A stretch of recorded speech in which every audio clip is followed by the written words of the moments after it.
VM Sakariya મહિલા કોલેજમાં આજથી અમલમાં આવેલા નવા કાયદા વિશે માહિતી આપવામાં આવી હતી. વીએમ સાકરિયા મહિલા કોલેજમાં આજથી અમલમાં આવેલા નવા કાયદા વિશે માહિતી આપવામાં આવી હતી. આ કાર્યક્રમમાં બોટાદના એસપી, ડીવાયએસપી તેમજ વકીલશ્રી તેમજ બોટાદના તમામ પોલીસ સ્ટેશનના સ્ટાફ હાજર રહ્યા હતા. તેમજ મહિલા કોલેજની બહેનો પણ હાજર રહી હતી. આ કાર્યક્રમમાં વકીલશ્રી તેમજ એસપી સાહેબ તથા મહિલા પોલીસ બેઝ સપોર્ટ સેન્ટર દ્વારા મહિલાઓને લગતા કાયદા વિશેની વિસ્તૃત માહિતી આપવામાં આવી હતી.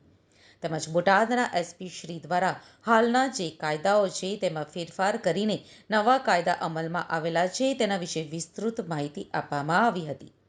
આ કાર્યક્રમનો મૂળભૂત હેતુ એવો છે કે હાલમાં નવા કાયદાની અમલવારી થવાની છે તેની જાણ પ્રથમ મહિલાઓને થાય તે હેતુથી મહિલા કોલેજમાં આ કાર્યક્રમ યોજવામાં આવ્યો હતો. આ કાર્યક્રમના અંતમાં રાષ્ટ્રગીતનું ગાન કરી કાર્યક્રમ પૂર્ણ કરવામાં આવેલ હતો. બોટાદ જિલ્લા પોલીસ દ્વારા બોટાદ ટાઉન પોલીસ સ્ટેશન, ગ્રામ્ય પોલીસ સ્ટેશન, મહિલા પોલીસ સ્ટેશન, વીએલ મહિલા સાકરિયા કોલેજ, બીબીએસસી સેન્ટર અને બાર એસોસિએશન તમારા તમામ દ્વારા સંયુક્ત રીતે આ કાર્યક્રમનું આયોજન કરવામાં આવ્યું છે.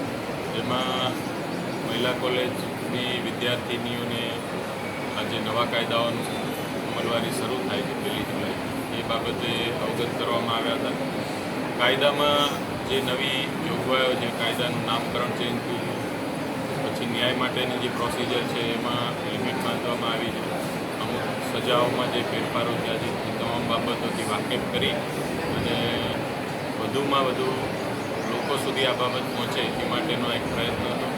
હું આપના માધ્યમથી પણ બોટાદના પ્રજાજનોને ખાસ અપીલ કરું છું કે આ નવા કાયદાઓ બાબતેથી વાકેફ થાય અને આપણે સૌ એક ટીમ તરીકે આજે આપણી જ્યુડિશિયલ સિસ્ટમ છે તેની અંદર સૌને વિશ્વાસ વધે એવા સૌ કાર્યો કરે. સાહેબ, ખાસ કરીને કયા કયા કાયદામાં ફેરફાર? 3 જે મેજર કાયદા છે, જે પહેલાં ઇન્ડિયન પિનલ કોડ આઈપીસી, પછી સીઆરપીસી ક્રિમિનલ પ્રોસિજર કોડ અને ઇન્ડિયન એવિડન્સ એક્ટ, 3 કાયદાઓ હતા. એ 3માં મેજર ચેન્જીસ કરવામાં આવ્યા છે. એના નામ પણ બદલવામાં આવ્યા છે. ભારતીય ન્યાય સંહિતા, ભારતીય ન્યાય સુરક્ષા સંહિતા એવી રીતે નામકરણ કરવામાં આવ્યું છે અને વધુ વિગત આપને આવતા દિવસોમાં મળશે.